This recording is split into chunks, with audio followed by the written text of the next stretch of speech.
Hey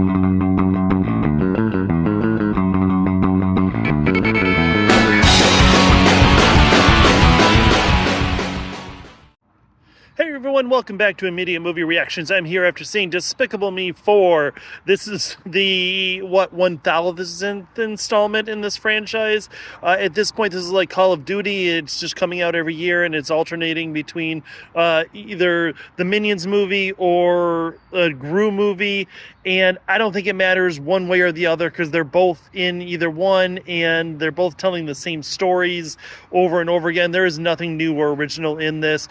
Stop me if you've heard this before, but Gru is part of the Anti-Villain League, and he gets sent to apprehend somebody, but it doesn't go right, and this one turns out to be his biggest rival, and then the rival threatens him and his family, and they spend the rest of the movie, in this case, in a witness protection program for some reason, even though it's their damn job to stop these villains.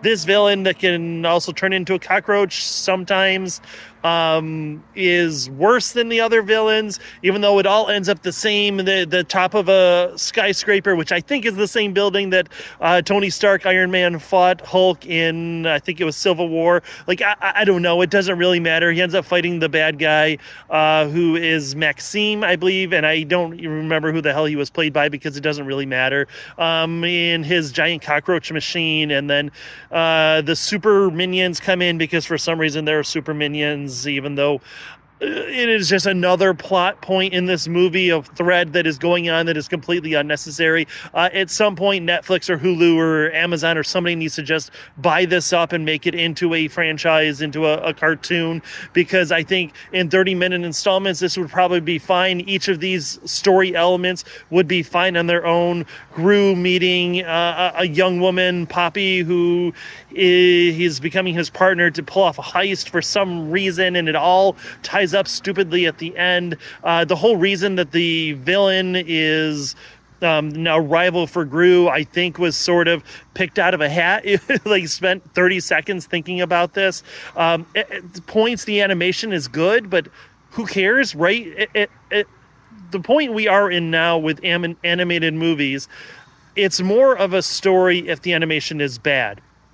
Even though there was a scene in a grocery store that I was pretty impressed with, because it's pretty cool. You see a lot of background stuff going on as who I can't remember, Gru's wife, I can't remember her name right now, but as she's shopping and she's being chased by somebody, because again, that's another plot point that is just going on for some reason. You see out the window and you can see stuff happening in the background and movement that isn't necessary at all to the story, but is just there to further the animation, and that I think was really cool.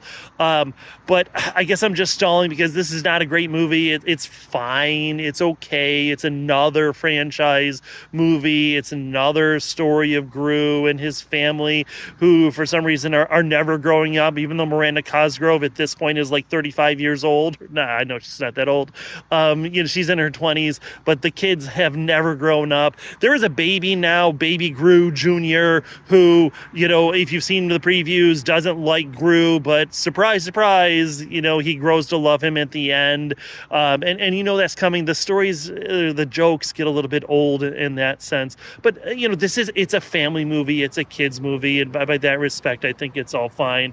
But as far as the overall plot, like, if you're not a big fan of the franchise, I wouldn't say you need to see it, even though it's strange. I'm here on a Monday night, and it's past that opening weekend, and the theater is still pretty packed. So if this is bringing people out, then fantastic. Maybe this is what we need.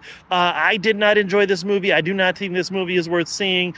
See it, stream it, or skip it. I would say this is a skip it. I would say if this is on Saturday matinee and you want to take the kids, all right, that's absolutely fine. I think that they'll enjoy it. My kids, 14, 16, were kind of bored with it. They didn't really care. The younger one enjoyed it, I think, a little bit more. But I just kind of sat there waiting for it to be over, and that's where we are.